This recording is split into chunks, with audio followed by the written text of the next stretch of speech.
Pada tanggal 3 Maret tahun 1946, tengah malam meletuslah revolusi sosial di berbagai wilayah di Sumatera Timur, dipelopori oleh Pesindu, yaitu Pemuda Sosialis Indonesia, organisasi di bawah kontrol PKI atau Partai Komunis Indonesia, dan PKI sendiri. Istana diserbu dan dirampok, beberapa orang raja dan kaum bangsawan dibunuh. Dalam peristiwa ini, dendam pribadi pun turut membonceng. Teror berkecamuk di wilayah NRI atau Negara Republik Indonesia yang makmur ini. Dalam kesempatan ini, rencana PKI paralel dengan rencana Nika, yaitu menimbulkan anarki di wilayah NRI, hanya Istana Serdang yang tidak diserbu. Pada malam itu, Panglima TKR, Tentara Keamanan Rakyat milik Republik Indonesia, yaitu Kolonel Ahmad Tahir yang sedang rapat staf, menerima telepon dari TKR Pematang bahwa teror telah meletus dan raja-raja telah dibunuh PKI. Kolonel Tahir segera memerintahkan Kapten Tengku Nurdin, yaitu Komandan Batalion TKR di Melati, agar mengambil alih pengawalan Keraton Kota Galuh di Perbaungan.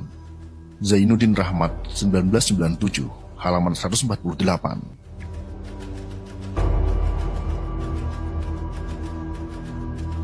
Ribuan nyawa para bangsawan di Sumatera Timur harus dicabut paksa di tangan gerombolan revolusi yang mengatasnamakan pro-Republik Indonesia. Mereka menyebutkan bahwa para sultan, raja, datu, ataupun tuan adalah musuh perjuangan rakyat Republik Indonesia. Benteng feudalisme harus dihancurkan dari Sumatera Timur. Itulah pesan yang dibawa mereka. Tanggal 3 Maret 1946, revolusi sosial di Sumatera Timur kemudian pecah. Aksi massa Pesindu, PNI, dan PKI melakukan revolusi atau pemberontakan besar-besaran secara biadab dan serempak di Sumatera Timur. Membumi hanguskan istana-istana kerajaan, memburu para kaum bangsawan, menculik dan lalu membunuhnya. Masa pro-komunis membunuh sejumlah sultan dan keluarganya, membunuh golongan menengah pro-Republik Indonesia, dan membunuh pimpinan lokal administrasi Republik Indonesia. Mereka menyebutkan bahwa para sultan, raja, datu, ataupun tuan adalah musuh perjuangan rakyat Republik Indonesia. Benteng feudalisme harus dihancurkan dari Sumatera Timur. Pada tanggal 6 Maret 1946, Wakil Gubernur Dr. Amir secara resmi mengangkat Muhammad Yusuf Nasution yang merupakan Ketua PKI wilayah Sumatera Timur sebagai residen di sana.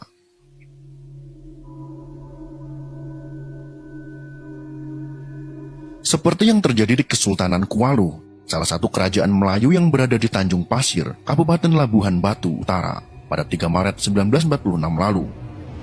Sultan Kualu, Tuanku Al-Haji Muhammad Shah, diseret saat sedang sholat malam di rumahnya oleh sekelompok orang. Kemudian dibawa ke kawasan kuburan Cina, sebuah kompleks pemakaman etnis di Sultan Kualu, Tuanku Al-Haji Muhammad Shah, diseret saat sedang sholat malam di rumahnya oleh sekelompok orang. Kemudian dibawa ke kawasan kuburan Cina, sebuah kompleks pemakaman etnis Tionghoa. Sekelompok orang bersenjata tajam juga membawa Tengku Mansur Syah gelar Tengku Besar, putra Sultan Kualu, ke lokasi yang sama. Kemudian juga Tengku Dirman Syah, adik kandung Tengku Mansur Syah. Ketiganya kemudian disiksa lalu ditinggalkan begitu saja dalam keadaan sekarat. Beruntung pada pagi hari seorang nelayan yang sedang melintas menemukan ketiganya, kemudian membawa para korban ke istana untuk mendapatkan perawatan. Sekitar pukul 11 siang, datang sekelompok orang berbeda menyebut ketiganya dengan alasan akan membawa ke rumah sakit. Sejarawan Melayu Tengku Haris Abdullah Sinar dalam sebuah literatur mengatakan, para petinggi Kesultanan Kualu tersebut dibunuh saat azan sedang berkumandang.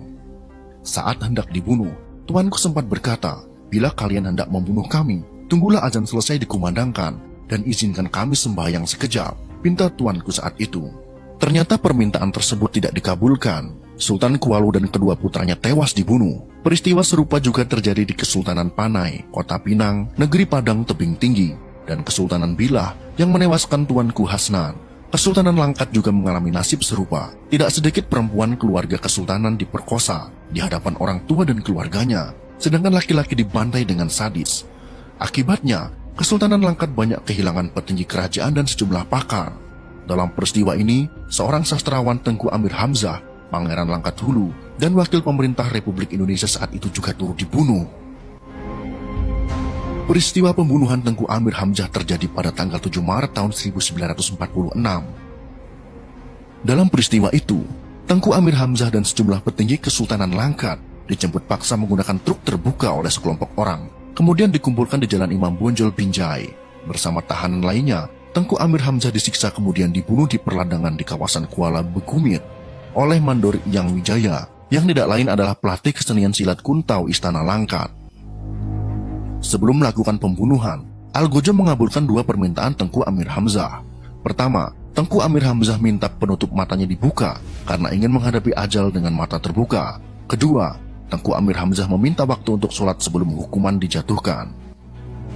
Pembantaian dan pembunuhan juga terjadi di negeri Padang, salah satu kerajaan Melayu di tebing tinggi, pada tanggal 3 Maret tahun 1946.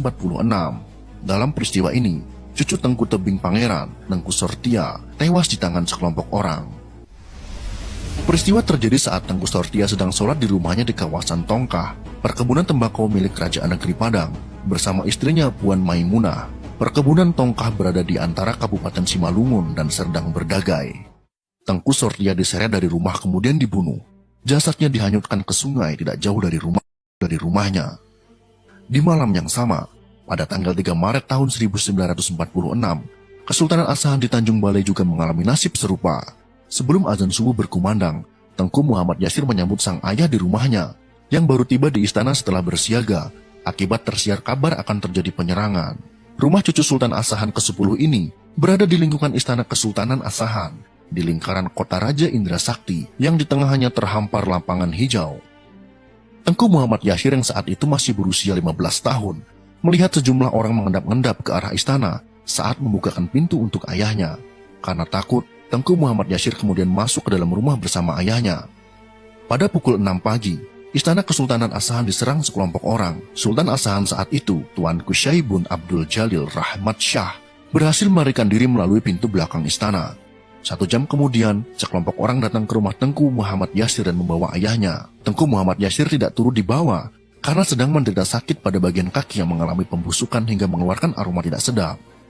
Setelah penangkapan ayahnya, Tengku Muhammad Yasir menyelamatkan diri ke rumah kakak sepupunya, yaitu Tengku Hania. Ternyata Tengku Muhammad Yasir tidak menemukan seorang pun lelaki di situ. Semua telah ditangkap sekelompok orang. Dokumen Belanda memperkirakan, pembantaian di wilayah Kesultanan Asahan pada tahun 1946 menelan korban mencapai 1.200 orang. Belum lagi di sejumlah kerajaan Melayu dan kesultanan di Sumatera Timur lainnya, banyak kerangka korban yang terkubur tak beraturan di Sungai Londir, bahkan ada di dinding-dinding tanah.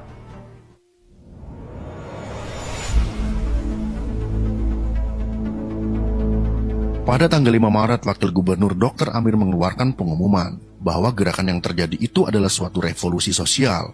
Supaya korban revolusi sosial itu harus diminimalisir, Residen Sumatera Timur dipimpin oleh Muhammad Yusuf Nasution untuk sementara waktu yang bekerja sama dengan BPKNI maupun Volksfront, dan Mr. Luat Siregar diangkat menjadi juru damai untuk seluruh wilayah Sumatera Timur dengan kewenangan seluas-luasnya.